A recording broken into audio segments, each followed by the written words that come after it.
hablando de las conexiones atornilladas, de las normas que rigen el comportamiento de estas conexiones atornilladas sujetas a tensión, lo que tenemos que hacer para poder revisarlas y diseñarlas. Y vamos a iniciar ahora el primer ejemplo de este caso, ¿no? De elementos sujetos a tensión que están conectados mediante tornillos. Recordando nada más que los problemas o ejemplos que se nos van a presentar en estos casos, como, bueno, y como los anteriores, pueden ser problemas de revisión o pueden ser problemas de diseño. Esto es, los de revisión, que son como el del ejemplo que vamos a ver hoy, la conexión o los elementos ya están diseñados, digamos, ya están ahí, y lo que necesitamos hacer, lo que nos están pidiendo que hagamos es que los revisemos y que determinemos, como en este caso, cuál es la carga de tensión máxima que se le puede aplicar a esa conexión, a esos elementos que se ven ahí en la figura, ¿no? Y nos están dando, claro, toda la información de ellos. Entonces, la respuesta que nosotros tenemos que dar es, bueno, se puede aplicar tal carga máxima. No podemos aplicarle más que esta cantidad de toneladas a tensión, ¿no? Porque estamos hablando del esfuerzo de tensión. Esto sería, entonces, les decía, un ejemplo de revisión. No estamos diseñando nada, que en realidad ya está hecho, y lo que estamos haciendo es revisar eso que está hecho para saber cuánto puede resistir y poder contestar la pregunta. El enunciado de este ejemplo justamente dice determinar la máxima carga de tensión que puede soportar la siguiente conexión. Y nos presentan la conexión, dos placas conectadas mediante tornillos.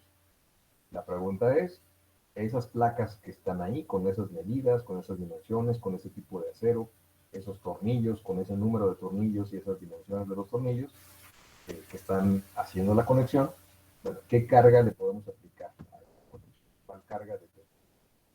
Bueno, y el otro tipo de problemas, que son los de diseño, bueno, pues en eso se trata de justamente de diseñar nosotros, o sea, nosotros determinar las dimensiones de los elementos, decidir cuáles elementos, de qué tamaño, cómo los vamos a acomodar, cómo los vamos a conectar, decidir cuántos tornillos colocar, decidir en qué posición vamos a poner los tornillos, decidir la calidad de los materiales, en este caso el acero, qué calidad de acero vamos a usar, tanto en los tornillos como en los elementos que estamos conectando. Y después de tomar todas esas decisiones, bueno, pues lograr con esas decisiones de todos esos elementos, lograr que el diseño de la conexión soporte pues, una cierta cantidad de carga, ¿no? O de esfuerzo. Precisamente para eso la estaríamos diseñando, para que soporte esa cantidad de esfuerzo que nos estaría pidiendo. Entonces, el enunciado de un problema de diseño sería un poco diferente a este. En este nos dicen determinar la carga máxima de tensión que puede soportar esta conexión, y el enunciado de uno de diseño nos diría diseñe una conexión usando placas y tornillos para que soporte 300 toneladas, por ejemplo, ¿no? Entonces, ahí nosotros tendríamos, repito, que diseñar, esto es, determinar todos los elementos de la conexión para que soportara la conexión 300 toneladas. Entonces, bueno, esa va a ser la diferencia. Vamos a iniciar con problemas de revisión, este problema de revisión, porque, bueno, es el que nos va a dar la oportunidad de ir entendiendo justamente, bueno, pues, cómo se hacen y cómo funciona una conexión de este tipo. Entonces, tenemos que empezar por entender la conexión. Nos están preguntando cuál es la carga máxima de tensión que le podemos aplicar a la conexión de estas dos placas. ¿Cómo están conectadas las placas? Bueno, se trata de dos placas que tienen un ancho distinto. Una placa tiene 35 centímetros, la otra placa tiene 25 centímetros de ancho. Aquí las estamos viendo en corte y acá las estamos viendo en alzado, ¿no? De lado. La placa de atrás es la placa que mide 35 centímetros de ancho y la placa de adelante es la que mide 25 centímetros de ancho. Están traslapadas y la conexión la estamos haciendo a través de tornillos. 9 tornillos que son del tipo de un acero A325, los tornillos, y tienen un diámetro de 5 octavos.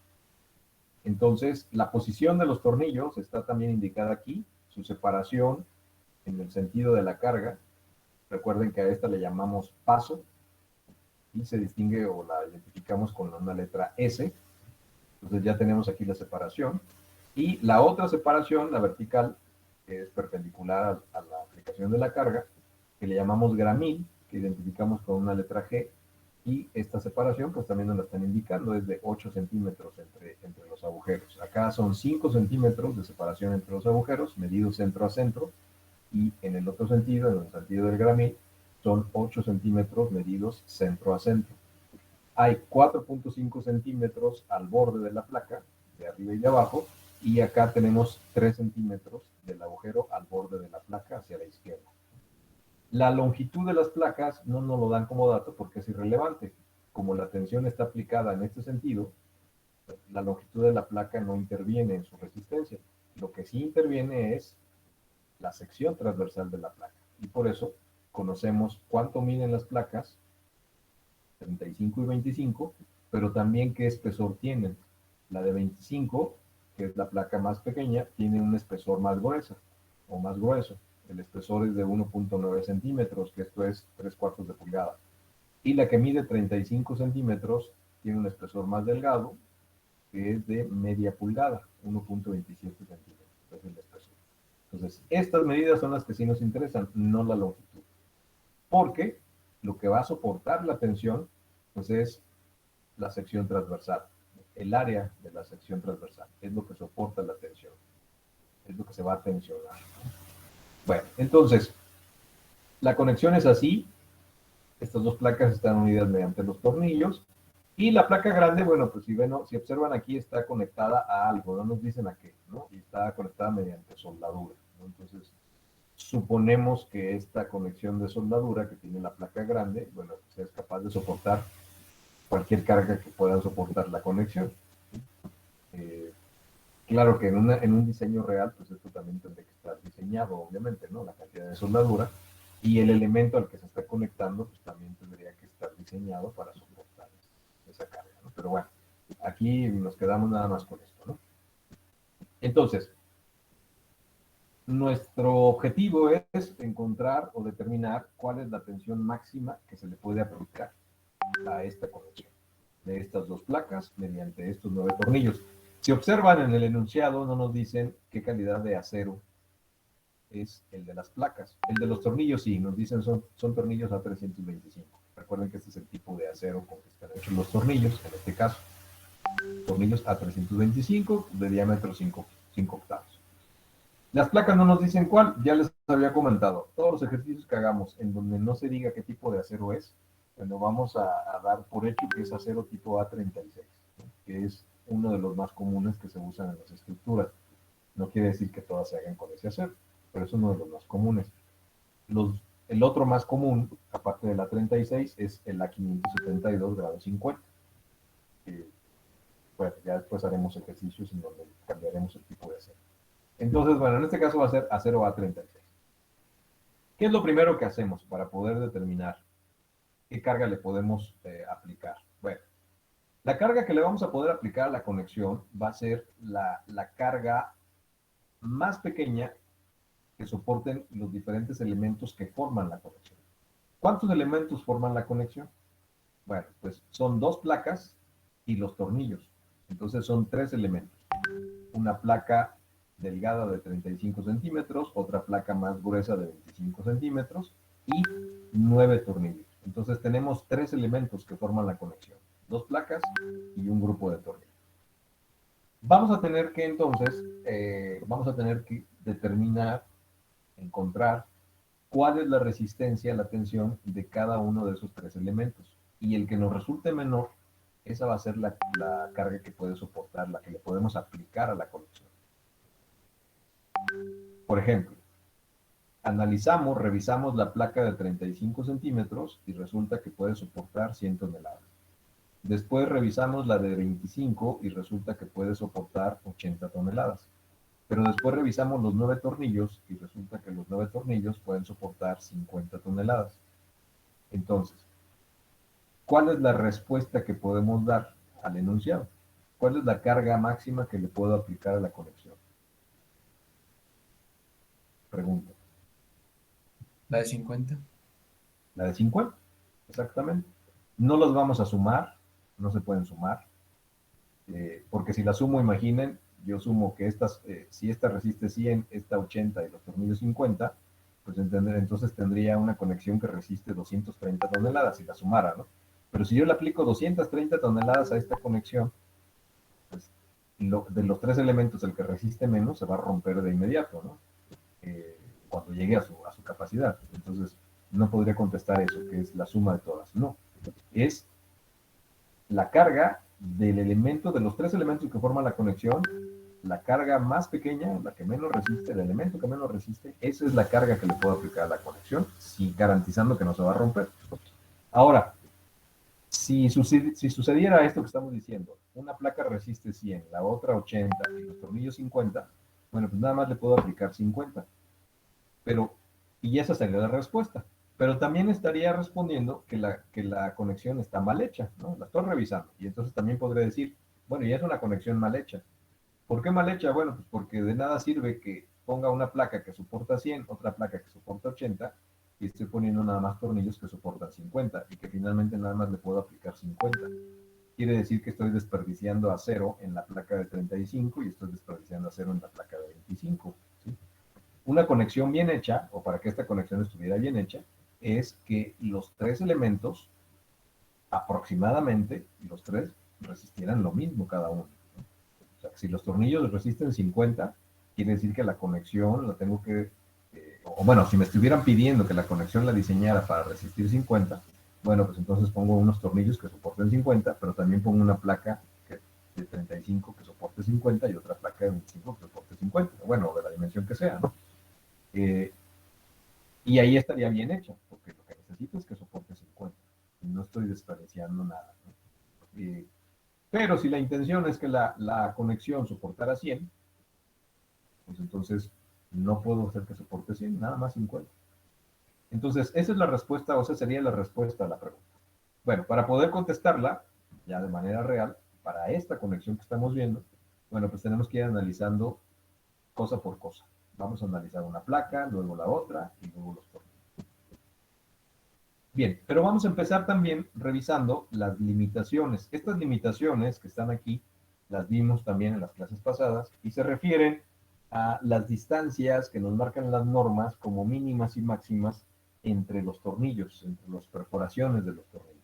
Nos indican una distancia máxima, una distancia mínima entre ellos y también hacia el borde de la placa para que no tengamos el problema del desgarramiento. ¿No? Entonces, vamos a verificarlas. Como es una revisión, si algo estuviera mal en estas limitaciones, bueno, pues no las vamos a corregir, ¿no?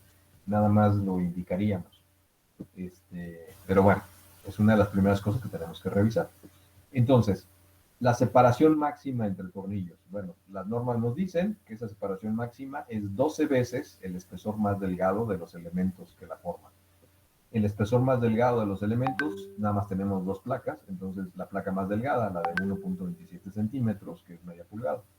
Entonces 12 veces 1.27 nos da la separación máxima entre tornillos, 15.24. Esa es la separación máxima. Y nosotros tenemos aquí en la conexión una separación de 5 centímetros en un sentido y de 8 centímetros en el otro.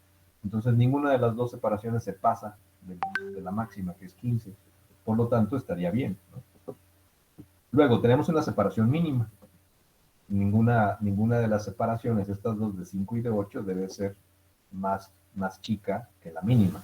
Y la mínima nos da de 3 veces el diámetro del tornillo, que es 4,74. Aquí hay un error, ahí dice 3 veces espesor, no, es 3 veces diámetro del tornillo, y acá también es 1.75 veces diámetro del tornillo. Entonces, bueno, 3 veces el diámetro del tornillo, 1,58 es el diámetro del tornillo, nos da 4,74. Esa es la mínima. Tenemos 5, que es más grande que la mínima, está bien. Y tenemos 8, que es más grande que la mínima, también está bien. Y después tenemos la separación hacia los bordes, ¿no? Hacia los bordes externos. 1.75 veces el diámetro del tornillo. Tenemos 2.76 como mínimo. O sea, no debe de haber una distancia más chica que esta. Y la distancia que tenemos al borde en esta dirección es de 3 centímetros. Del tornillo o del agujero al borde, 3 centímetros. Es más grande que 2,76, entonces está bien. y en el otro sentido tenemos 4.5 centímetros del agujero al borde. Entonces, también es más grande que 2.76, por lo tanto también está bien. Entonces, bueno, cumple con la conexión, cumple con esos mínimos y máximos. Ya ni me acordaba que teníamos camioneta. Pues en sí es mía. Como andábamos a partir. Se te prendió el micrófono, María Guadalupe Plata. Por ahí sales en el libramiento, hija. A ver, Guadalupe, apaga tu micrófono, por favor. No, pues yo manejo el espacio.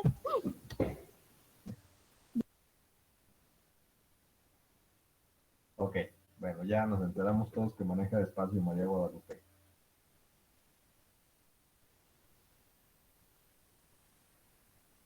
Bien, bueno, para los que están poniendo atención, todo esto es lo que estamos hablando, recuerden que estamos iniciando un ejemplo y este ejemplo primero es crucial para entender todo lo que viene, porque ya no nos vamos a regresar. Entonces, bueno, los ejemplos están hechos para que vayamos avanzando poco a poco, pero es crucial que se vaya entendiendo y que pongan atención en estas primeras partes. Bueno, revisamos ya las limitaciones y en este caso, en este ejemplo, cumple. Ok, después, el diámetro de las perforaciones. Si recuerdan, en las normas también vimos que las perforaciones para los tornillos debemos de considerarlas un poquito más grandes de lo que es el tornillo, el diámetro del tornillo, porque al hacer las perforaciones justamente pasa eso, que pueden quedar un poquito más grandes. Entonces, en nuestros cálculos las vamos a considerar un poco más grandes. ¿Cuánto es un poco más grandes? En un caso un octavo y en otro caso un 16avo. Entonces, calculamos justamente cuánto es eso. 5 octavos, que es el diámetro del tornillo, más un octavo, nos da 1,90. Y 5 octavos más un 16avo nos da 1,75. Son los dos valores que vamos a usar como diámetros de agujeros para nuestros cálculos. Disculpe, ingeniero, ¿me ¿Sí, podría Antonio? repetir esa parte? Ok. De por qué era un octavo y por qué era un 16avo. Ajá. Si recuerdan, en las normas que leímos, que vimos en las clases pasadas, nos decían justamente las normas que debemos de considerar los agujeros de los tornillos, o los agujeros para los tornillos, un poco mayores en nuestros cálculos. No porque así vayan a ser realmente, puede ser que no, puede ser que sean exactos para el tornillo. Pero en algunos casos, en muchos, al hacer el agujero del tornillo queda un poquito más grande. Y entonces en nuestros cálculos lo debemos de considerar así, un poco más grande. Finalmente es algo de seguridad, ¿no? Entonces, las normas nos dicen que para el cálculo del área neta, calculemos o consideremos el tornillo un octavo más grande, y para el aplastamiento, cuando revisamos el aplastamiento, lo consideremos un 16avo más grande. Entonces, un octavo más grande es 1,90 para este tornillo que es el tornillo de 5 octavos. El agujero lo vamos a considerar de 1,90 y para el caso de aplastamiento lo vamos a considerar de 1,75 centímetros. Un octavo y un 16avo más grande. Bien. Vamos a empezar con determinar la tensión que puede resistir la placa que tiene un espesor de 1,90 centímetros. Esto es la placa que tiene un espesor de 3/4 y que es la placa más chica, la de 25 centímetros. Bien. Recuerden que su resistencia la vamos a calcular considerando dos estados límites de falla. El estado límite de falla por fluencia y el estado límite de falla por fractura. Siempre nuestro método, recuerden que nuestro método de diseño, el método que estamos empleando, el criterio de diseño que estamos empleando, es el de los factores de carga y resistencia, el método LRFD. Y en ese método, bueno, pues nos indican que consideremos dos estados límites de falla, el estado límite de fluencia y el estado límite de fractura. Entonces, para esta placa y para las otras, para los tornillos, pues vamos a considerar también. Entonces, vamos a iniciar con esta placa de 25 centímetros por 1,90 de espesor. Y lo primero que hacemos es calcular su tensión resistente por el estado límite de fluencia. Usamos la expresión que ya conocemos, que ya habíamos usado en los ejemplos anteriores, que es esta, en donde interviene el esfuerzo de fluencia, justamente del acero de la placa, y el área gruesa o área total de la placa. Esto multiplicado por un factor que disminuye un poco la resistencia, el factor de resistencia justamente, que en este caso vale 0,9. ¿Cuánto vale el área gruesa? ¿Y cuánto vale el FY? Bueno, el FY, como ya dijimos que es acero tipo A36, el FY vale 2.530 kilogramos por centímetro cuadrado. ¿Cuánto vale el área total o el área gruesa sin ninguna disminución de la placa? Bueno, pues es el área de su sección transversal, que es un rectángulo, ¿no? 25 por el espesor, o sea, 25 por 1,90. Es toda el área de la placa sin ninguna disminución. Es el área, es a lo que le llamamos área gruesa o área total. Y entonces, simplemente la calculamos. 25 por 1,9 nos da 47,5 centímetros cuadrados. Ese es el área gruesa. Sustituimos entonces en la expresión y nos da una tensión resistente por el estado límite de fluencia de 0,9 por 47,5 por 2.530, y esto es 108.158 kilogramos, o sea, 108 toneladas. Eso es lo que resiste por fluencia. ¿Cuál es ahora la resistencia por el estado límite de fractura? Para poder calcular la resistencia por el estado límite de fractura, vamos a usar también la expresión que corresponde, que no es esta, es la expresión, la voy a poner por acá, que es esta de aquí abajo, donde la tensión resistente es el área efectiva por el esfuerzo último a la tensión del acero, y el área efectiva, bueno, y multiplicados por un factor de resistencia, que en este caso es 0,75. Y el área efectiva, recuerden que es un área disminuida. En el caso de las placas, el área efectiva va a ser igual al área neta. El área neta es un área disminuida. ¿Y por qué disminuida? Bueno, porque aquí es donde consideramos que las placas tienen perforaciones. Y al tener perforaciones, bueno, pues hay una disminución de acero. Bueno, para poder llegar ahí, necesitamos entonces determinar, precisamente por las perforaciones que existen, por dónde se puede romper, por dónde se puede fracturar justamente, por dónde se puede romper o fracturar la placa cuando le aplicamos la carga, ¿no? Cuando le aplicamos tensión. Y entonces eso depende pues de la distribución de esas perforaciones, de la posición de esas perforaciones. Tenemos 9 perforaciones, 9 agujeros para los tornillos que están colocados de esta manera, que son equidistantes en un sentido y en el otro. Esto es la separación entre estos horizontal, es de 5 centímetros de centro a centro, y la separación entre estos vertical es de 8 centímetros de centro a centro. Y es lo misma para esta fila que para esta fila y que para esta fila, ¿no? Y también en las filas horizontales es la misma separación. Los diámetros son iguales de todas las perforaciones. No siempre va a ser eso, ¿eh? Dependiendo de las necesidades de la conexión, pues puede existir que hubiera unos tornillos más grandes que otros. O también podría pasar que unos agujeros estén más separados o más juntos que otros. Casi siempre tratamos de que todo sea simétrico, pero a veces por lo que estamos conectando, los elementos que estamos conectando, a veces no se puede. Bueno, en este caso sí, ¿no? Es todo simétrico. Y los agujeros son todos iguales. Bueno, entonces, ¿por dónde se puede romper esta placa si yo le aplico tensión? Bueno, pues la primera línea de falla o línea de fractura, trayectoria de falla, también se le llama así, la primera que encontramos pues es una que pase por las 3 perforaciones que están aquí alineadas verticalmente, y es la que estamos identificando con la letra A. Que esta trayectoria o esta línea de falla pues en realidad podría ocurrir también por aquí en medio o por acá por estos que están a la derecha. En realidad es igual, ¿no? Podría ocurrir por cualquiera de los 3 lugares. Entonces, bueno, la vamos a dejar aquí dibujada, ¿no? Esa es la trayectoria. Pasa por 3 perforaciones en línea recta. Luego, identificamos otra que llamamos B y que es esta que está en zigzag. Esto es, empieza aquí arriba, se empieza a romper la placa por aquí arriba, pasa por esta perforación, se va a esta perforación de en medio y luego regresa a la perforación de acá abajo. Y finalmente baja hacia acá y por aquí se rompe, ¿no? Entonces se rompería así, haciendo de esta forma, pasando por 3 agujeros y pasando por 2 líneas diagonales. Y luego la tercera línea de falla posible es la C. Y esto es, empieza aquí arriba, pasa por esta perforación, se va hacia la perforación de la derecha y luego baja pasando por la perforación que está aquí abajo hasta terminar la placa. Entonces se podría romper la placa por aquí.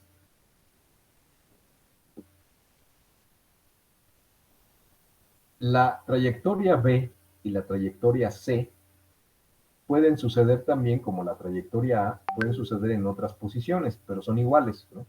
Por ejemplo, la B, pues podría ser aquí en el centro, irse hacia la derecha, luego ir hacia la izquierda y bajar, ¿no? Pero sería la misma que estamos dibujando aquí, ¿no? Nada más poniéndola acá, en el agujero que está en el centro, yéndose al de la derecha y luego al de la izquierda.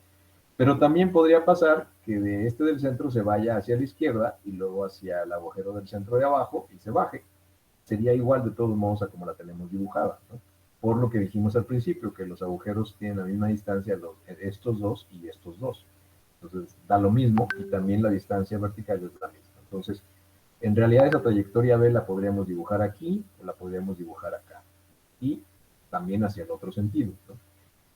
Pero sería la misma, podría ocurrir en cualquier lugar, igual que la trayectoria A podría ocurrir en cualquiera de los tres. Y la trayectoria C, pues también, estamos dibujando la que se va hacia la derecha, pero también se podría ir hacia la izquierda, ¿no? Sería la misma trayectoria. Incluso también la podríamos dibujar al revés, empezando por acá abajo. Podría empezar por esta perforación, se podría ir a la derecha y luego subir, ¿no? Y sería de todos modos la misma, o hacia la izquierda, y sería de todos modos la misma. ¿De acuerdo? Ahora, es posible, ustedes pueden identificar ahí otra trayectoria aparte de esas tres, o sea, otra que sea diferente a esas tres.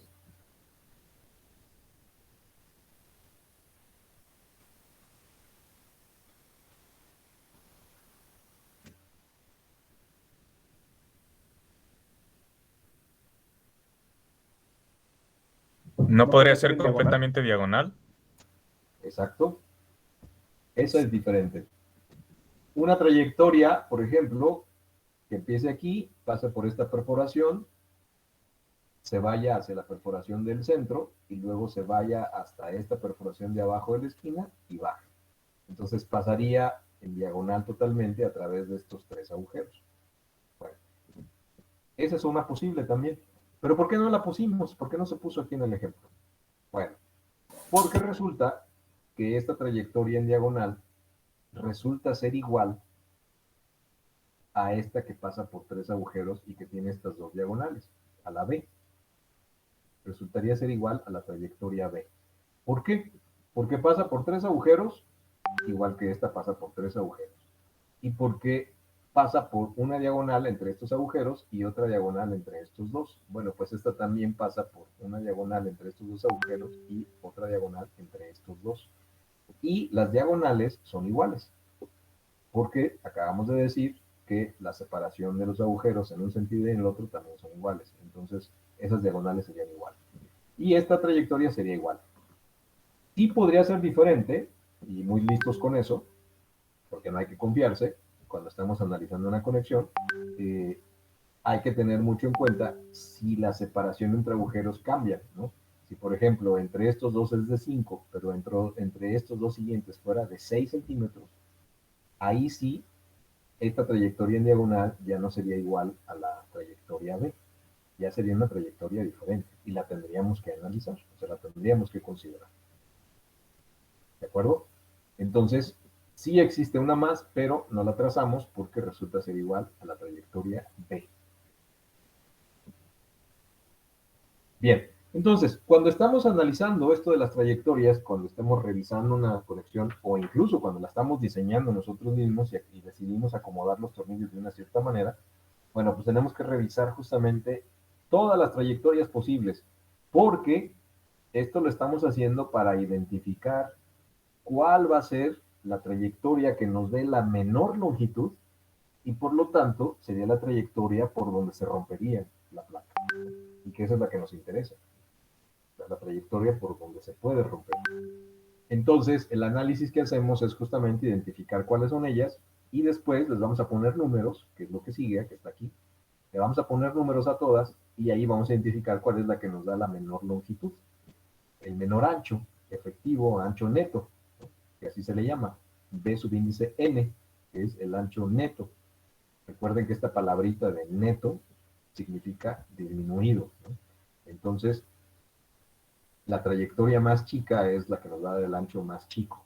Y ese ancho más chico es el que vamos a multiplicar por el espesor y nos va a dar el área neta, que es el área disminuida, más chica, y que es por donde se rompería la placa.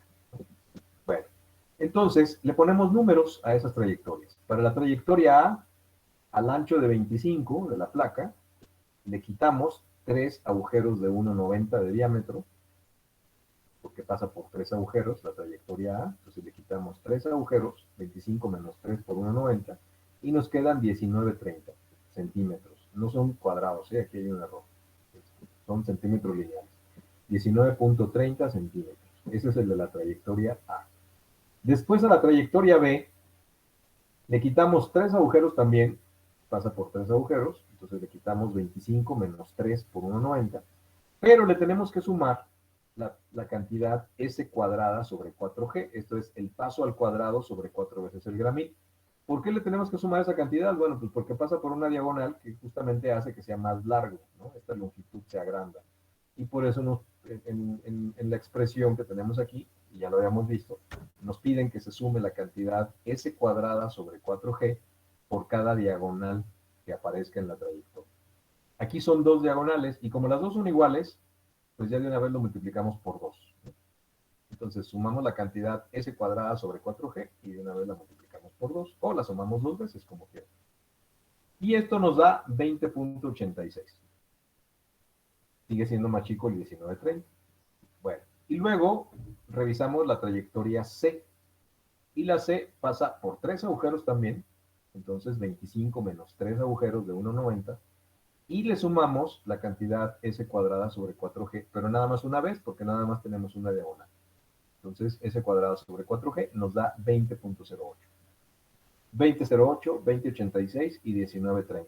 La más chica trayectoria, o la longitud más chica, es por donde se va a romper. Entonces, esa es la que vamos a usar. Y es la que vamos a usar para calcular el área neta. 19,3 por 1,90, que es el espesor de la placa. Aquí no se vayan a confundir. Coinciden el 1,90 del diámetro de los agujeros, coincide con el 1,90 del espesor de la placa, pero son dos cosas diferentes. El área la estamos calculando multiplicando el ancho de la placa por el espesor de la placa. Recuerden que lo que estamos encontrando es el área de la sección transversal de este rectángulo. Nada más que, bueno, disminuido, ¿no? Entonces, 19,3 por 1,90, que es el espesor, y nos da 36,60. Ese es el área neta, el área disminuida. Que fíjense, si la comparamos con el área total que ya habíamos calculado acá, de 25 por 1,9, nos da 47,5 centímetros cuadrados, y el área neta es disminuida de 36,60 por la presencia de los agujeros. Bueno, este es el área neta. Ahora, el área efectiva, que es la que realmente necesitamos acá para la fórmula, para calcular la tensión resistente por el estado límite de fractura, va a ser igual al área neta. Eso nos dicen también las normas. El área efectiva es el área neta, en el caso de las placas. Pero nada más vigilando, revisando, que esta área efectiva no se pase del 85% del área total. O sea, esa es una limitante que nos ponen las normas. Y esto es nada más para placas, no para perfiles, para placas. Entonces, pues calculamos esa limitante. El 85% del área total, que es 47,5 del área total, nos da 40,4.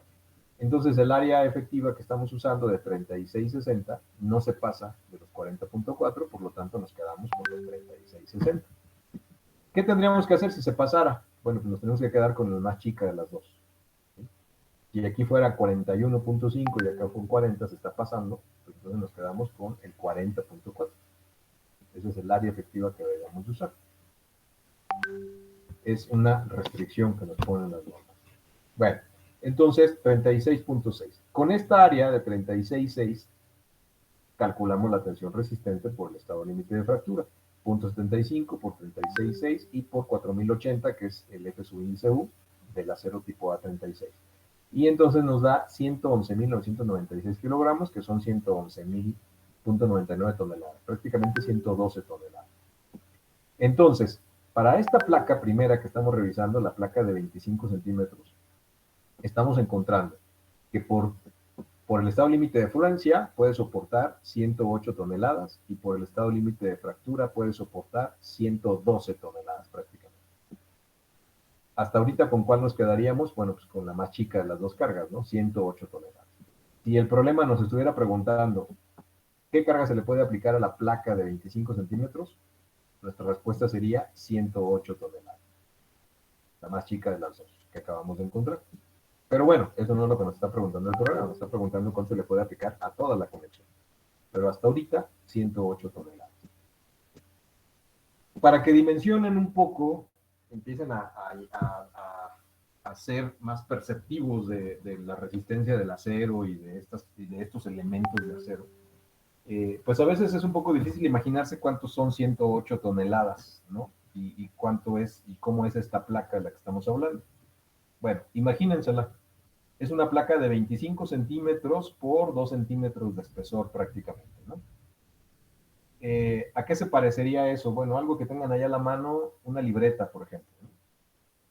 Si tienen allá a la mano una libreta casi es la medida de una libreta profesional, 25 centímetros. Imaginen que tienen una placa, su libreta es una placa de acero y más o menos de 2 centímetros de espesor. Imaginen que esa placa de acero que tienen en la mano es capaz de soportar 108 toneladas. Incluso es capaz de soportar 112 toneladas, ¿no? Hasta la fractura, hasta que se rompa. ¿Cuánto es 108 o 112 toneladas? Bueno, vamos a dimensionarlo haciendo una analogía con algo conocido. ¿Cuánto pesa un coche? ¿Quién me puede decir? Un coche mediano.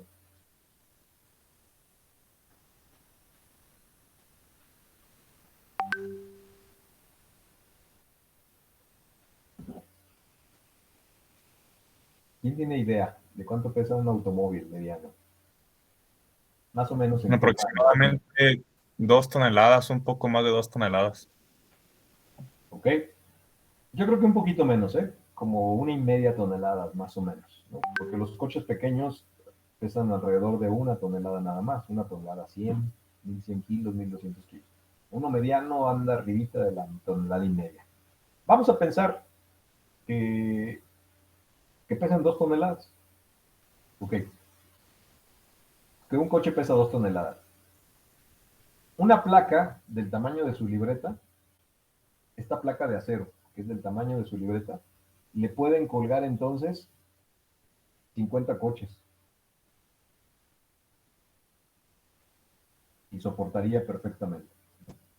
O sea, podríamos colgar 50 coches medianos de esa placa y lo soportaría perfectamente. Y es una plaquita de acero de 25 centímetros nada más, ¿no? Con 2 centímetros de espesor.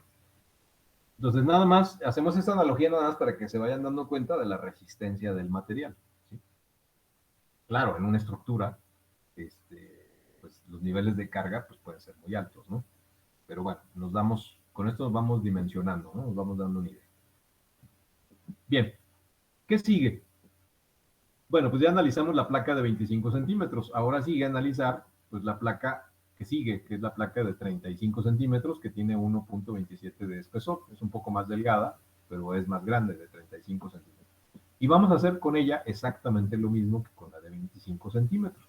Vamos a calcular su tensión resistente por fluencia, después su tensión resistente por fractura, considerando las trayectorias de falla, y vamos a llegar también a un valor de resistencia. Y después vamos a revisar los tornillos. Y entonces con eso ya tendríamos analizado los 3 elementos de la conexión y el que resulte con menor carga, esa es la carga que le podemos aplicar a la conexión, es la respuesta, ¿no? Del problema. Bueno, esto lo haremos, continuamos en la siguiente clase con la placa de 35 centímetros. No sé si haya alguna pregunta, alguna duda hasta aquí. De mi parte, no, ingeniero. Muy bien, pues si no hay preguntas, nos vemos entonces el día de mañana. Que tengan buena tarde. Igualmente. Nos vemos. Sí, ingeniero.